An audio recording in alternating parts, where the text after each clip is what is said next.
So, according to conservative talking heads, not to mention a ton of posts on social media, liberal women are too loud, too emotional, too opinionated, too independent, too woke, too feminist. Basically, if you follow the rhetoric, to a certain genre of guy on the internet, they are the reason Rome fell.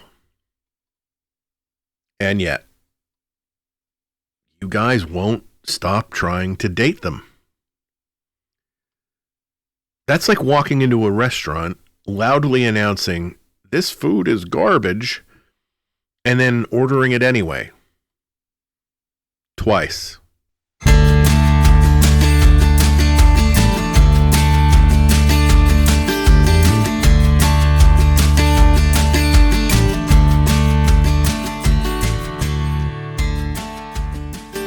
Hello all, you're listening to a Friday edition of Back Porch Files from Your Neighbor on the Left, podcast about liberal politics, human decency, and life on the blue side of America's ideological divide.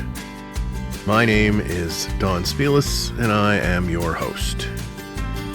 So, this week I went down a rabbit hole that started with a BuzzFeed article and ended up with me reading a Reddit thread that felt like a group therapy session with Wi-Fi. I'll put links to both of those on the podcast social media if you want to check them out. But anyway, what I found was something that, strangely enough, keeps popping up over and over and over again. A disconnect between what some conservative men say about liberal women and how they actually behave when it comes to dating them. Because the rhetoric is brutal, but the behavior, it tells a different story. So, let's just put it plainly. If liberal women were truly as undesirable as they're made out to be, they wouldn't be in demand, right? End of story. There would be no pattern to identify. There would be no recurring stories, no trend. But instead, what you see is this weird loop. A lot of these guys complain about liberal women incessantly. They mock them, they criticize them, and then they pursue them. They pursue the liberal women. Now, that's not ideology, at least not in any sense of the word that I'm familiar with. That's something else. For starters, the more you listen to the rhetoric, the more it starts to feel like performance. Honestly, the same can be said about a ton of posts on social media. Things like shock and anger get rewards. They play well in certain spaces. They get laughs. They get clicks and follows. They reinforce identity, among other things. But often it doesn't line up with the real world behavior. And when words and actions don't match, you trust the actions. I believe what you do, not what you say. Every time. So, when a MAGA guy is pursuing or with a progressive-minded gal, there's a phrase that seems to come up again and again and again. She's not like other liberal women. Now, that sounds like a compliment, but often it's not really. It's a loophole.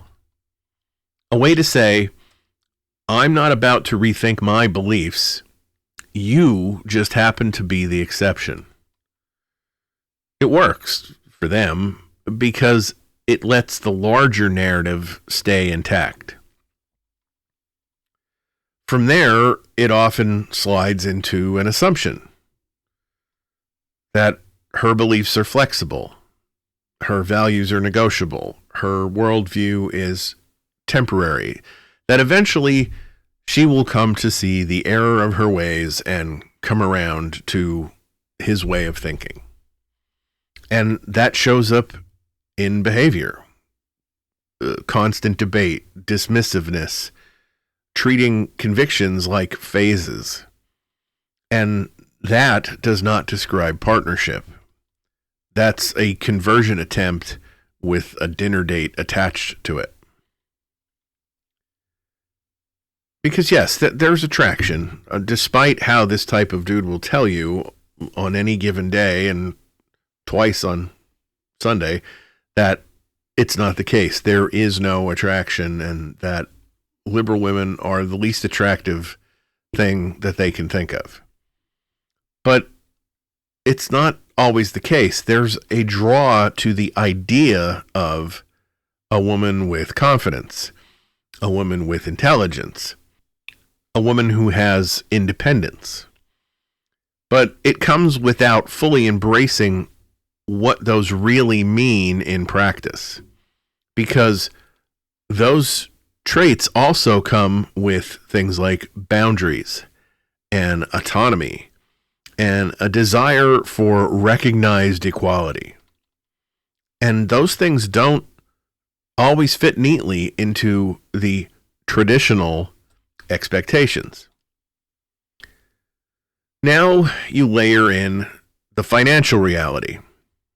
Most relationships today are dual income. It's the world we live in. It's by necessity that in most relationships, both partners need to be working. So then the expectation becomes, I want a partner who contributes financially, which certainly sounds fair, but then it's often paired with, I still expect traditional roles. Now, what this does is it creates a mismatch. Shared financial responsibility, but unequal authority within the relationship. Two incomes, but one imbalanced power structure. And that's really not tradition. It's sort of a selective version of tradition. And just from personal experience, I can't tell you how many stories I've heard over the years of guys who want their significant other to work. In many instances, the woman ends up being the one who makes more money. But the guy still wants to be the one who makes the money decisions unilaterally. And then also expecting the woman to take care of the home and the kids, etc., etc. It's a prime example of having your cake and eating it too. And they will cite tradition. They'll say the man is supposed to be in charge. But they're willing to cede things when it benefits them, but not so much where other things are concerned. Now, you look at all of this and you zoom out a bit, and you start to come to the realization that this is a lot less about politics and much more about expectations. Is the relationship a partnership, or is the relationship a hierarchy? And if you ask two people in a relationship that question and you get two different answers, you've got big trouble. Now, let's bring in another layer, because conservative women are often very active participants in this narrative. You see them online saying things like, liberal women are miserable, they don't value men, and that's why men don't want them. Men prefer traditional women.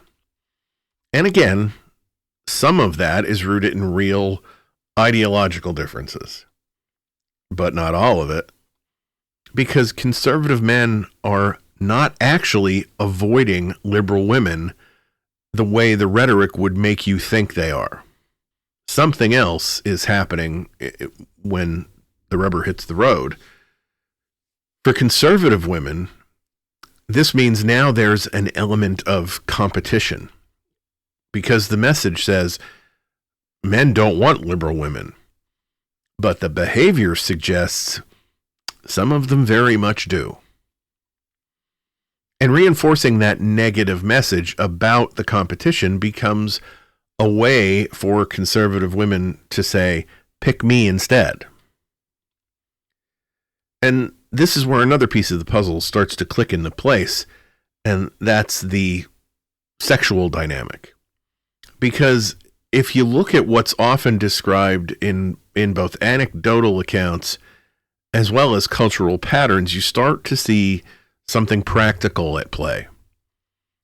A lot of women who identify with more traditional values tend to pair off earlier, marry younger, and often within more socially or religiously aligned communities. High school sweethearts, college relationships that stick, earlier entry into long-term commitment, generally speaking. And all of this means they're simply not in the dating pool in the same numbers. At least not for as long. Now add another layer. There's also a widespread perception, fair or not, that conservative women are less interested in casual dating, less open to premarital sex, and more likely to tie intimacy to commitment. So now, from a purely practical standpoint, you've got a dating landscape where one group can be considerably smaller and less accessible, and also less aligned with casual or short-term dynamics, while there's another group that is more present in the dating scene, more socially available, and often more aligned with modern dating norms. So, what happens? Well, some of these same guys who talk about wanting traditional women find themselves dating women who don't fit that mold, because those are the women who are actually there. And in some cases, let's be honest, there's also a willingness to separate ideology from behavior. Put it bluntly, often the politics take a back seat to other priorities. No one is shocked if it turns out that traditional values can hit a speed bump when waiting until marriage happens to be part of the deal. So everything starts to connect at this point, because this dynamic helps explain both sides of the tension. Why some conservative men pursue liberal women while still criticizing them, and why some conservative women push the narrative that liberal women are just wholly undesirable. Because underneath it all, there is very often a mismatch between stated values and actual behavior. Now, add in confidence. Liberal women are often painted as overconfident. Now, whether someone's confidence is justified or over the top is a matter of opinion, but one thing is certain. With confidence comes another layer. Assertiveness can be attractive, but when it doesn't come with the deference that these guys still expect, then it's not as attractive anymore. That's when admiration, or at least attraction, can turn into friction. So, why keep the narrative going regarding women on the left? Well, there's a number of reasons. First of all, it reinforces identity. In conservative circles, not liking liberals is the thing to do, and that transfers to all liberals, women included. in some cases, it still helps to filter out incompatible partners. There is a big trend in the last decade in online dating where putting your political preferences is a primary piece of your profile, because people at least claim to want to know up front where the person that they're considering dating aligns on the political spectrum. And also, this narrative protects ego, especially for the conservative women. And ultimately, it helps avoid asking a much harder question. Do my expectations actually match my reality? So here we are. Many of these men say they don't want liberal women, but they pursue them. They want financial partnership, but not always equal authority. They value traditional relationships, but operate in a modern dating market. So they criticize the very women they continue to engage with. So maybe the issue isn't that liberal women are too loud, or too independent, or too opinionated, or just too much.